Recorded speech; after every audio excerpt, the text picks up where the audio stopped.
Demon Slayer. Why Shinobu Kocho is the worst Hashira so far.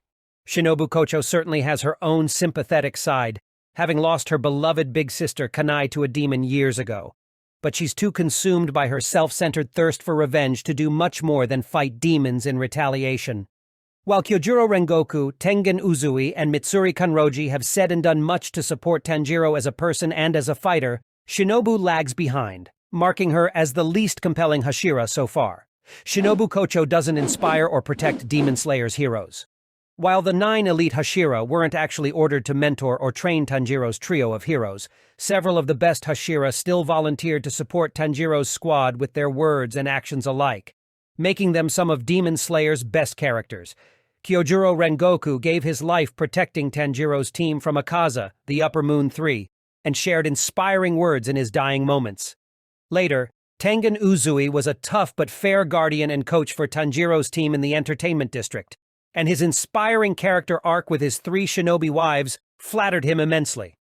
Most recently, Mitsuri Kanroji, the love Hashira, volunteered to hold off Hantengu's strongest form to help Tanjiro, and she generously supported Nezuko on a personal level.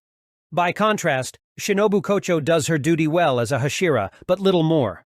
In her defense, she is highly preoccupied with justifiable anger and grief over Kanae's death. But even so, she outwardly lags behind the other Hashira and has done little to impress Demon Slayer fans. Her kind words to Tanjiro back in Season 1 merely reaffirmed what Tanjiro was already doing for Nezuko's sake, and she even tried to kill Nezuko when they met in Rui's spider forest. Shinobu also didn't teach Tanjiro's team much of anything, with Aoi and Kanao Tsuyuri handling Tanjiro, Inosuke, and Zenitsu's training at the Butterfly Estate. By now, Shinobu is overdue to say or do something to motivate and inspire Tanjiro's team, even if she doesn't have in-universe obligations to do so. For the sake of her character's likability and to give her some relevance, Shinobu Kocho must do more. Tanjiro and Kanao can bring out the best in Shinobu Kocho. Shinobu Kocho hasn't said or done much to bring out the best in Tanjiro's team or even her apprentice, Kanao Tsuyuri, so it might go the other way around. All things considered, Shinobu needs more support than they do, given her grief and rage, so Tanjiro can pay it forward and support her however he can. Tanjiro owes a lot to the Hashira, mostly through Kyojuro, Tengen, and Mitsuri, so he can return the favor with Shinobu. That's consistent with Tanjiro's famously empathetic and supportive ways, even if Tanjiro has little left to prove to audiences, so he should do it. Kanao Tsuyuri can do the same, repaying Shinobu for taking over her training after Kanae's untimely death. Shinobu may be tense and angry, but she still made time for Kanao, the quiet girl whom Shinobu once scorned.